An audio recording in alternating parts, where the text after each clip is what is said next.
Hi guys, welcome back to the kitchen, to Amy's kitchen. And here I have corned beef brisket. And now this is, of course, as you can tell by the packaging, I did not make this at home myself, which you can do. It's a whole nother video. But corned beef brisket is simply a piece of brisket that has been brined in heavily salted water for up to 14 days and refrigerated. In this package you see a little package of seasoning. This is really juniper berries, it's allspice, some cloves, some pepper, mustard seeds. We're going to throw in a couple of other seasonings, but that's basically what's in this little packet here, which gives the flavor of the corned beef. Corned beef is not smoked like some people think that it is, or they think it's already cooked. It's not. It's just simply brined. So this is in the raw state. I got almost 4 pounds, 3.93 pounds, and it was $9.67, which is not a bad price for corned beef, which is, this one was $2.49 a pound. So we're going to cook this today. We are going to be adding to it, we're going to be doing this with a slow braise in the slow cooker, and we will be using beer as the braising liquid. And we will also be adding some Dijon mustard, some brown sugar, some more pepper. The Dijon mustard is really just to give it a little extra to it, you know, kick. And the sugar, the brown sugar, will kind of counteract that a little bit. And we're also going to add some garlic. And then we're having potatoes, carrots, cabbage, and onions added to it. And whatever else as we go along. I'll be back in a minute. Okay, we're back. Okay guys, how we're going to start this off is I've got my slow cooker, which I'm lucky enough is a digital slow cooker. I like the digital better because you can control the heat more on it. And the first thing I want to do is I have some fingerling potatoes, if you can see that. Sorry about the glare. I tried different angles and I don't know how to get rid of the glare. It's coming off of somewhere over here. I don't know. Anyway, so we're going to pour the whole bag in. It's already been washed. These are pre-washed, scrubbed potatoes. No peeling necessary. We're going to put these on the bottom, and to hold up our roast beef. Not roast beef. Did I say that, guys? I meant corned beef. Sorry, guys. Then I have some cabbage that I cut into wedges. I sure hope you can view this right, because I tell you I can't redo it now, because if I turn that light off, can you see it? Maybe that's better. Sorry guys. Okay, so there's our fingerling potatoes.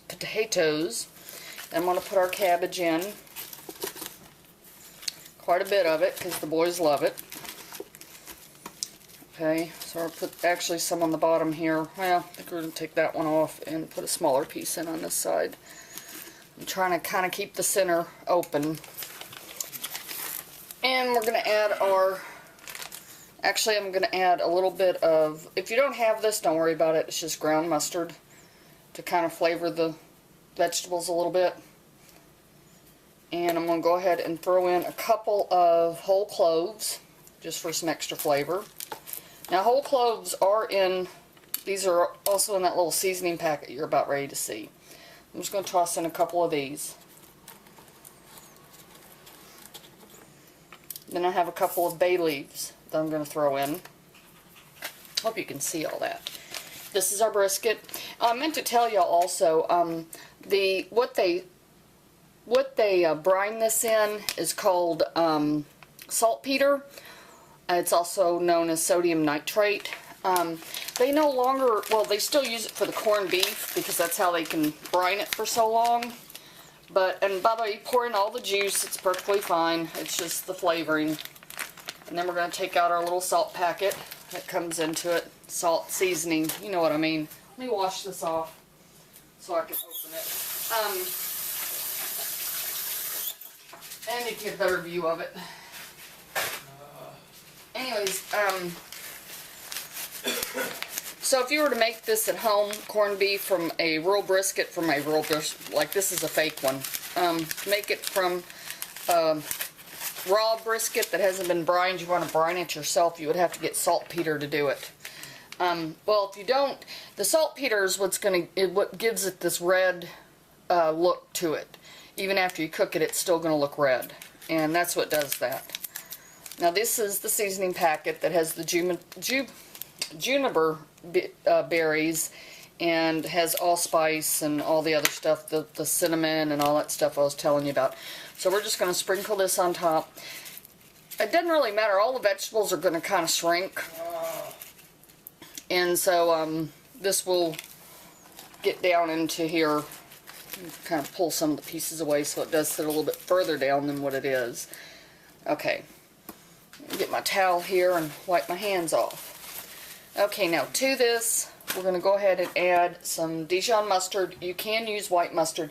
And I should give some credit. I actually was watching the Pastry Parrot 1. She's also the Frugal, F-R-U-G-A-L, chef.com. Leave it to me with my accent that I can't say anything. This is almost empty, I guess. I'm just going to take the lid off. There. Come on. Get out of there. Doesn't want to come out, guys. I guess that's enough. I guess I need to get some more Dijon mustard, huh? Looked like there was more in there. So anyways, we put in our Dijon mustard, and then I'm just going to take the brush and just kind of brush it over the seasonings here. There we go. And then I'm going to take some brown sugar, and this will just stable out or counteract with the spiciness of the Dijon mustard. But she had a similar recipe. Now she didn't put all the stuff that I'm putting into it in hers. I'm adding garlic, the cloves and all that other stuff. You have to look at her video. She has it online. If you just look up the Pastry Parrot 1. So anyways, I've got some garlic here, and I'm just gonna, I'd already took the skins off, and I'm just breaking it up now. And you can put those in whole because we're gonna have such a long cooking time. It will soften it, make it sweeter, and infuse the meat and all with the garlic. So I'm probably adding about 4 simply because we like garlic. So that's a good reason. Okay, here's the most important thing you want to add to this after you've done all this. And the reason why you really don't have to spread all the brown sugar and all on this, well, I'm going to try not to hit it too bad, is 1 can of beer. Now I have Budweiser in the refrigerator, and no, it's too early in the morning for you to be drinking it. It should all go in here. And this is going to be a braising liquid, so anyways, we're just going to pour in 1 whole can. If you have a dark beer or an ale, would probably work a lot better. You can experiment with your own taste to see what you like and what you don't like. I just don't have anything else. That's all I had was that 1 can, so decided to use it. I wish I did have a darker beer to put in there. So now I've got everything in there. Now, you're probably saying, well, where's the carrots at? Oh, I forgot the onions. I guess the onions would help too. I just quartered them, and we're just going to throw those in on top. When we were grocery shopping yesterday for this dinner, I told my son to go get some carrots for this. Well, he was really sweet. He threw them in the basket, and I didn't even look at them. It turns out they're the petite,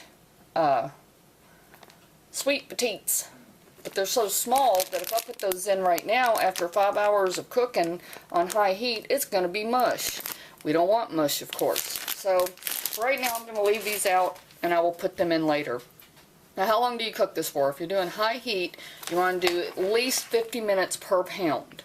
So I have 4 pounds, so it has to go for at least 4 hours. I'm going to go ahead and put it for about 5, but I'm going to check it at 3.5 hours to see how well it's doing. At that point, I will add the carrots. And then the carrots will have time, because this crock pot will automatically go to warming mode, where it will just keep it warm, so it will continue to cook. And the boys have to go to work tonight, so I want them to be able to eat whatever time they come in from their apartment up to my apartment, because they live downstairs. They'll be able to come up and get their dinner whenever they're ready to, and it'll be done. So we're going to put the lid on this, if I can find it. And there's nice little latches here. Hang on a second. Now I put the lid on and I've latched it down. Here's my controller. It says 4 hours. I'm going to up it by 1 hour and then press start. And that's it. We got 5 hours.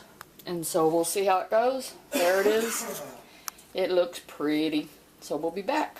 Alright. Yeah, it hasn't been 5 hours yet. And by the way, it's not St. Patrick's Day, by the way. I'm sorry, guys. It's December. We just like to eat corned beef every once in a while. So anyways, I just turned you off. And then as soon as I turned you off, I realized I forgot to add something that does give flavor. A nice little flavor, and that is celery. So I simply found some celery in the bottom of my refrigerator and cut it up real quick, and I'm adding it. It's just this kind of celery here.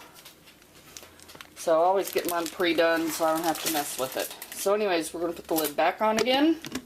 Thankfully I caught it before it heated up. And that is it. Okay now. Okay guys, the brisket is done. There's the brisket. And there's everything else. I did add the carrots, added a little bit more water, by the way, just because I felt that it needed it. So, I mean, that's kind of your discretion when you're cooking. So here's the brisket. Now, the point I want to make on this one is, and this is what I'd already done, was kind of pull. And you see how it's long here? Okay, this is with the grain. So if the grain is going this direction, because it's pulling out in long pieces like this, you want to cut it the other direction. So that would be against the grain, okay? So you want to see where the grain is going and then cut the opposite direction. So I'm going to let this sit for a minute and I'll be right back. Alright, so I've started to cut it against the grain, as you can see here. So I'm just cutting it this direction with a serrated knife, which you would use for like cutting bread. Okay, so we're going to do that. Stay there, Stevie. Okay. That's the bowl. You can hang on. There's that bowl. So now we're going to take a little bit of cabbage and carrots here and put them into our bowl. And a little bit more. I'm going to put some of the juice in, of course. So we're just going to put that over. I guess this is Stevie's bowl, isn't it? It is. Here's now. some fingerling potatoes that we put in that are perfectly done. You want one or two, Stevie? I'll take one. Just one? Yeah. Okay. And then we're simply going to take some of the brisket here and put it on top. Then pour the juice onto that. Yes, a little bit more juice on that for Stevie. And this is our corned beef. So here we are. Hang on, Stevie. Keep focused. Give me a sec.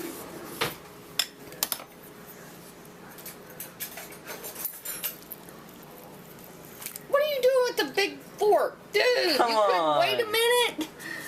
I was getting you a fork. See, there's a fork. Yeah, but it's not big like this. You don't need that big of a fork. That's a... See, and it's hot, by the way. Hello? No, there's a piece of fat. Okay, well, use the smaller fork, dude. Here. You're making me, like, be all over the place here. How's the carrot? See, the true test. The carrot should not be baby food. Still good. Hot?